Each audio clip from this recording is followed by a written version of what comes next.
Lena Baker spent less than a year on death row before Georgia put her in the electric chair. She was the only woman the state ever executed this way. Her crime? Killing the man who kept her prisoner.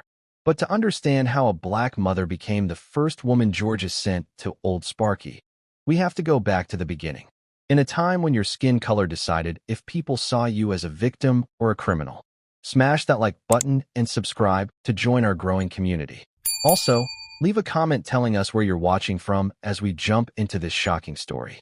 Lena Baker was born in 1900 in Cuthbert, Georgia, a tiny town in the middle of Randolph County where cotton fields went on forever. She entered a world that ended slavery 35 years earlier, but you wouldn't know it by looking. The South just found new ways to control black people, and Lena's family felt it every day. Her parents were sharecroppers, working white men's land from dawn to dusk, only to give most of the crop to the owner. The Bakers lived in a wooden shack that let icy winds blow through in winter and baked like an oven in summer. Lena was one of 3 kids, and all of them learned young that their hands were for labor, not for hoping.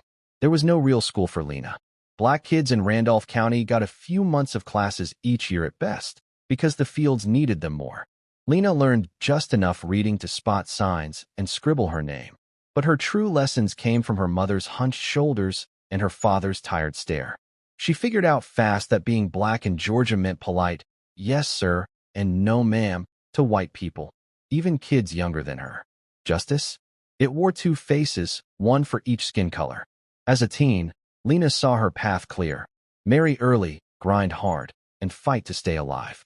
She did just that, tied the knot young, but the husband vanished, leaving her solo with 3 hungry mouths. In the 1920s, a black single mom in backwoods Georgia had less say than a mouse in a cat-filled barn. Lena hustled every job, scrubbing white homes, laundering their shirts, harvesting their fields. Her palms turned leathery, her spine screamed, but she pushed on. Those kids had to eat. Years blurred into tougher years, carving deeper wrinkles and sharper pains. By her 40s, Lena Baker carried the weight of a life that aged you double quick. Then came Ernest Knight, a white man, which in 1940s Georgia handed him total control over her world. In his 60s, a big name in Cuthbert from an old slave-owning clan. When Lena met him, Knight's body was breaking down.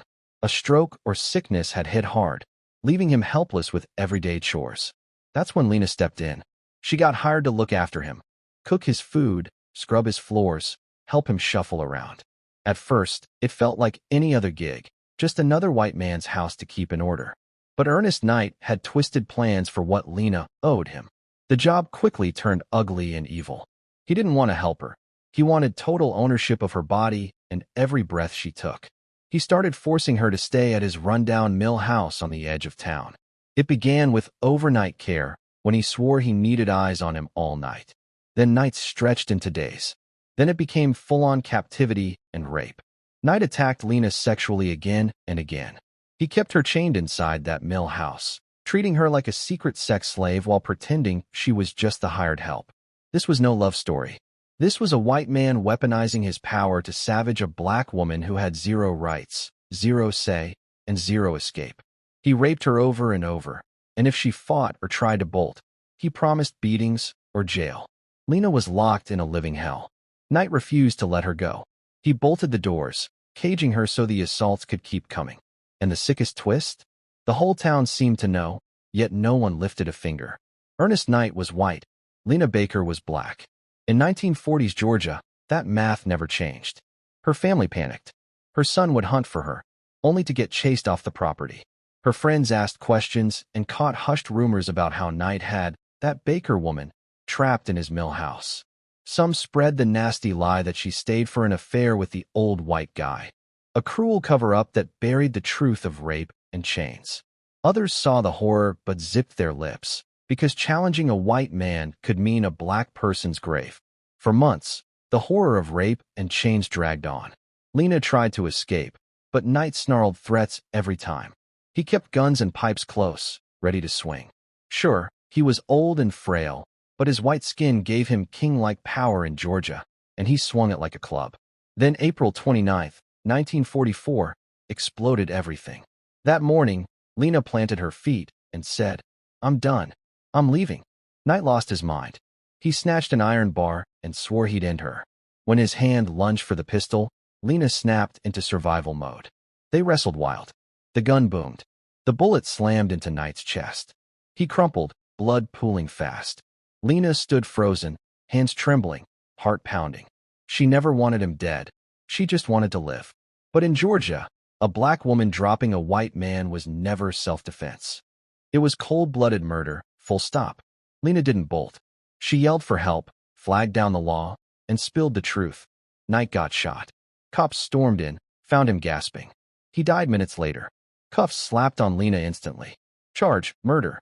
Trial day hit 4 months later, August 14th, 1944.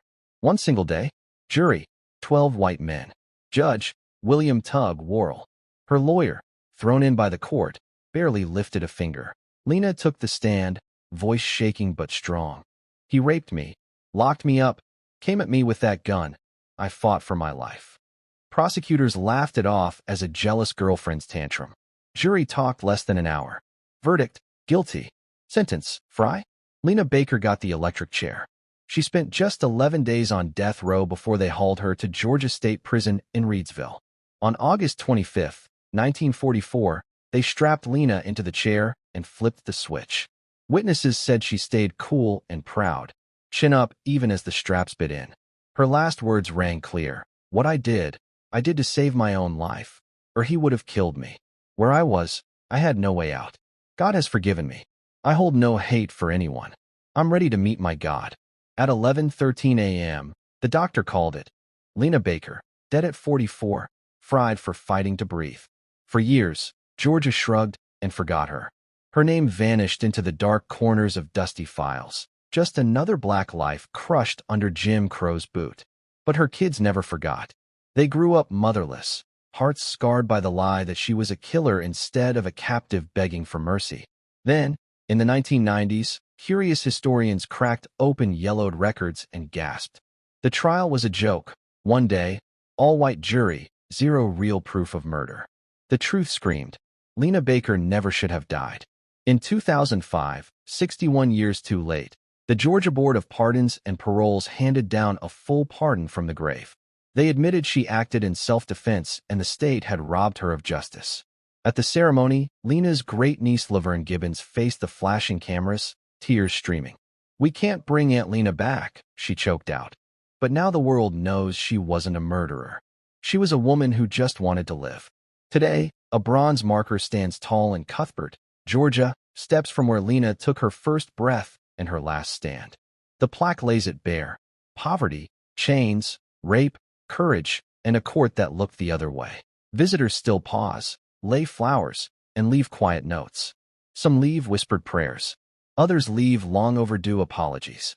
Lena Baker's story exploded into documentaries, books, and a heart-wrenching 2008 movie called The Lena Baker Story that flashed her pain across the world.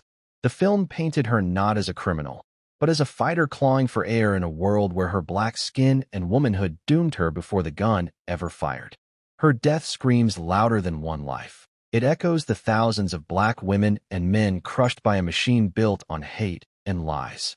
Lena's fight reminds us of every voice the system gagged, and the raw guts it takes to swing back when swinging means losing it all. So tell me straight, was Lena Baker a killer or a survivor flattened by a world blind to her soul? Smash your answer in the comments. And hit subscribe for more buried truths history tried to erase.